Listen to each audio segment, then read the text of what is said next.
Man, it's been a while since I vlogged. I just been slacking. I don't know why, it's just been harder lately to vlog. And a lot has changed. In the sense that like the vlog's been a little inconsistent, like I just said. The part of the reason that I haven't been vlogging as much is because it's just been, I feel like I've been having trouble just thinking of what to talk about, essentially, especially when a lot of the work that I've been doing lately has just been sitting here at the computer working on, like for example, working on just mixing vocals for 2 hours, right? Hypothetically. There's not much that I'm thinking about other than the mixing vocals. So like, unless I'm gonna film that, which I have done stuff like that in the past, like I film myself recording guitars and stuff, and I make that into a separate video, so then what do I vlog about? And I would like to get back into it because I like looking back on them. I think they're fun to look back on, and but it's just, you know, I don't know why I just kind of fell off the train. So I just need to get back in the habit of doing it. The habit was broken, and I just hard to re-establish the habit. But I have a new schedule because I was finding that I wasn't getting as much work done as I would like to have throughout the days. So starting to get up earlier, which if you've been watching the vlogs, you know that I get up pretty early just in general. But earlier now, my alarm goes off at 4:15 in the morning, and let me tell you, I did it because I wanted to have extra time before the rest of my family woke up so that I can get work done beforehand. So for example, I'm now in the office. I work out, I get ready for the day, eat breakfast, and I'm often in the office by like 6:30 in the morning. And then I also do my devotional. So like that means I'm in the office sometime between 6:30 and 7 o'clock in the morning, which is typically before my wife wakes up. So that being said, like I have typically somewhere between 1 to 2 hours of work that I finish before my wife wakes up. So that by like 8 a.m. for example, which she's up earlier than that, but by 8 a.m. just as an example, I've already gotten a couple hours of work in, so that by like 4 p.m. or 5 p.m. I can get out of the office typically around 5:30ish, and I've gotten a full day's worth of work in, and I can still spend time with my family. The day's pretty early, right? So that's why I shifted my schedule earlier, and let me tell you though, I am loving it. I feel so good.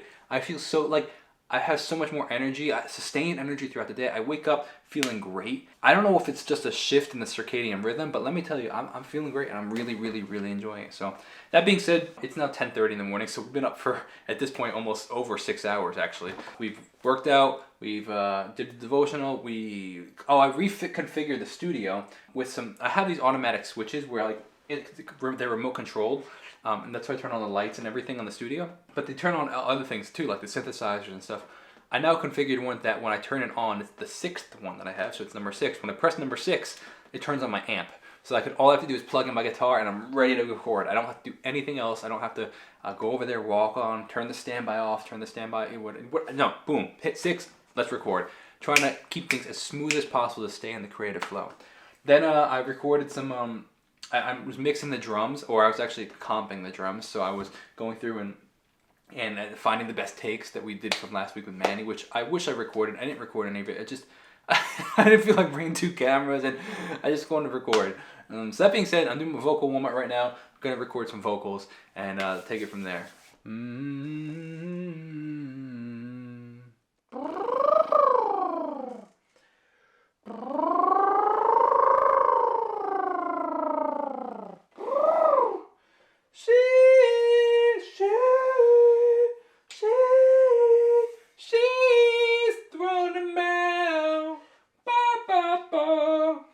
Let's go!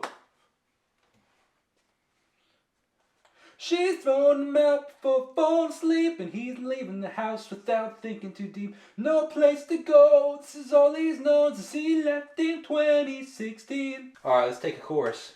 If we could go back and redo our past, you seem lost inside, were we doomed to die? Let me tell you how many times I've redone these beds, reused these beds over the past couple of months while we've been growing things this summer. I think this is like the 4th turnover of things in this bed that have been growing. Now we got, these are peppers, these are rutabagas. I think these are peppers. These look like they were eaten by something. These are beets coming up right here. These are eggplants. So a bunch of stuff, 2 different types of eggplants, regular black eggplants, Turkish orange eggplants. We've also had things like carrots and beets and radishes and turnips. All those things growing in that in there, which is pretty amazing. Keeping the turnover pretty good. Reusing the bed creates more, just more space essentially, because if you use it 4 times, it's essentially like you having 4 beds. But that being said, I'm on my way. I've been working on the vocals in the song pretty much all day. It's now 1 o'clock. I'm gonna go have some lunch, but multitask with having lunch and have it at the diner. It's been a while. It's been a long time since it's been at the diner. Actually, it's been like almost probably 3 weeks to a month close to, which is crazy for me. I usually go all the time, but I want to do some songwriting.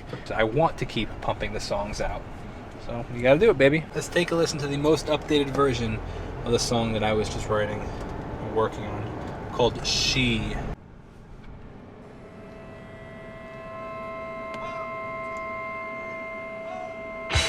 Yeah!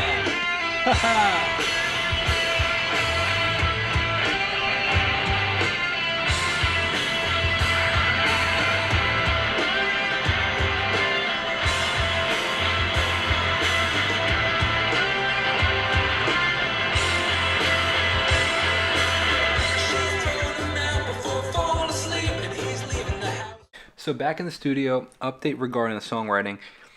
I wrote a couple lines here and there. More so it's just keeping the habit of writing, because, you know, you just, as you write, or as I write, I feel like you kind of get like the good ideas and bad ideas all just out on paper. It just creates opportunity. It's like a faucet, you know. There's just saying I've heard from Ed Sheeran years ago, where he's like, essentially you gotta just write like a faucet. It's like sometimes when you turn on a faucet new, it puts all this bad water out, this gross brown water, and then once the more you run the tap, the clearer the water gets. So it's kind of just the same thing with songwriting, where it's like the more you write, you kind of get all the bad ideas or the not as great ideas out, and the better ideas, the ones that you might use, flow easier when you're in the zone. Even if you don't use anything, even if I didn't use anything for the next week that I write, I'm still keeping myself in the zone rather than having to get back in the zone after like leaving it. It's like taking off from the gym. It's like vlogging right here, where I stopped vlogging for a while, so it's hard to get back in the routine, as opposed to it was so easy when I was doing it every day. Same thing with songwriting. Staying in the routine of writing keeps your mind creative, and you're always thinking and listening of what could be a lyric, as opposed to turning that off and then trying to restart that and turn it back on. So now what I just wrapped up doing is I worked on the song, man. Like, I think I've spent 8 hours today working on music, which is amazing, and it's still only 4:15. But I just sent the demo version, or very close demo, like close to final product, I guess I would say, to like 8 people of the song that I'm calling She, and I want to get their feedback, see what their thoughts are. Not gonna lie, I'm really liking the mix of it, the instrumentals, but I'm a little nervous and self-conscious about the vocals because it's so different than anything I've ever done. But I'm just stepping out and seeing. I'm not gonna preface it with anything. Just be like, hey, you know, what do you think of this? But I'm nervous with the vocals. I'm just saying, hey, what do you think of this? Just to get their honest, raw feedback, and then I'll make adjustments after that.